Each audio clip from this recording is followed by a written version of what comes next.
Hi, Stereotype here. I've had a lot of questions on how I record my high definition video with the video game content from PlayStation or Xbox or Vita or whatever it may be. So I wanted to show you kind of the setup that I have and give you an idea of what you can do to have your own setup. Now mine's overkill for what most people would use. There's a lot of different ways to do this, and I'm just going to show you the affordable way, and then I'll show you the high def way and my way. Okay, so let's get started. Okay, so those of you that want to be entry level, you can get into what they call the Dazzle recorder here, which looks something like this. It's about anywhere between $60 and $90 depending on where you look. I believe I paid $75 for this one. It came with the software and everything that you needed.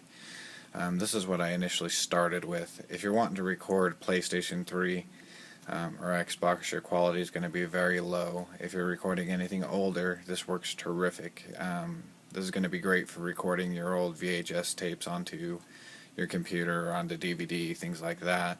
But for gaming, it's kind of fuzzy. It doesn't matter if you do S-video or the yellow cable, but this just plugs in with a USB cord right into your computer, and you load the software and off you go. It's that simple.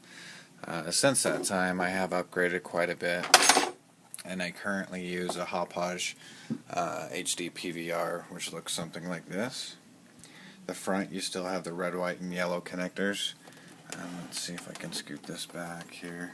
On the back, I know you can't really see, but it has the RGB, the red, green, and blue, which are these cables right here, red, green, and blue, and then your audio's right there. So you have RGB in, RGB out, and then you also have fiber optic audio that you can pass through as well, which works out really great. You can have 5.1 surround sound.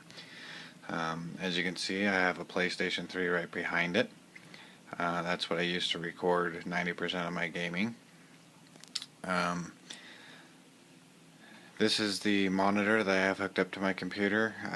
Right now I'm loading Windows 8 to see what that's like. They finally put out the consumer preview, so I just wanted to test that out. So I'll let you know on that too. Let me back up a little bit and give you just an idea of what a gaming setup looks like. So when it's running, both monitors have my computer on. You can see my laptop up top. That's an Asus. It's a G61, I believe is what it's called. So the Republic of Gamers series laptop. So it's pretty high end for what it is. It's great for doing graphics and video and stuff like this. It's currently running both these monitors, as you can see, one through HDMI and one through DVI.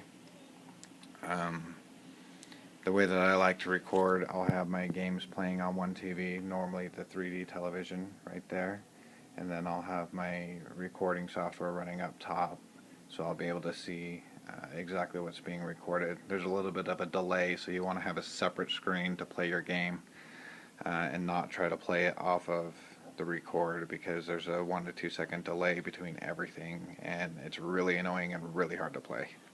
Okay, and like I said, I like to keep my gaming separate. So while I do use this, I have a PlayStation. I'm perfectly capable of gaming. If I'm doing 3D gaming, I will come over here and do it over here. But I like to keep my game system separate.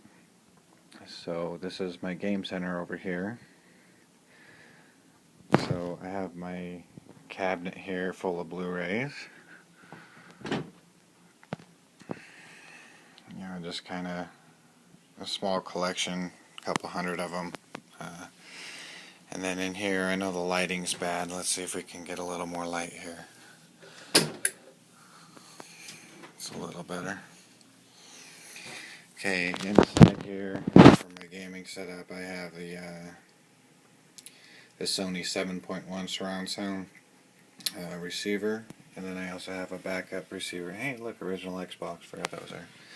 Then I have my backup Denon receiver down here. It's also a 7.1.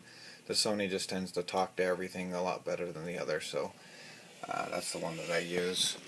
Up here we got cable internet. I'm running a 50 meg internet connection.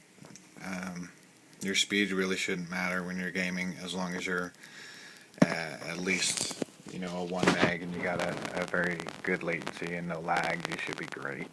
I just like to go overkill on all my toys. Anyway, consoles. I have the ability to hook up any of these over here to my computer with the flip of a switch.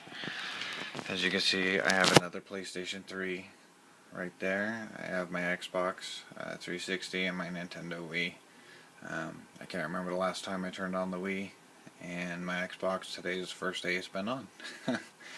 And probably 6 months. So, I am a little bit of a Sony fanboy. I'll admit that right now, but that doesn't mean I don't like the other products. There's some good stuff on each one. Kinect mainly is pretty cool. Well, there's my Kinect sensor right there. So, this is how you record everything, and as soon as this Windows thing loads, I'll show you exactly how it works. In fact, I could probably switch it over right now and give you an idea.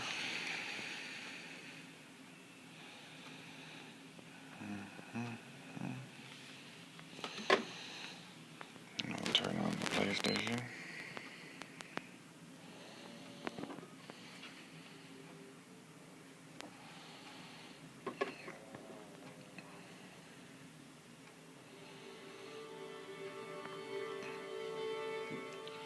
So we have PS3 running on one screen, we have the computer running on the other. The software that I like to use is Total Media Extreme. A lot of people will use Vegas or Adobe Premiere or things like that. I find that they're quite complicated for the process that you actually need to use. So it's really not a necessity to have those programs. When you buy the Hauppauge HD PVR, it actually comes with Total Media Extreme, and it works terrific.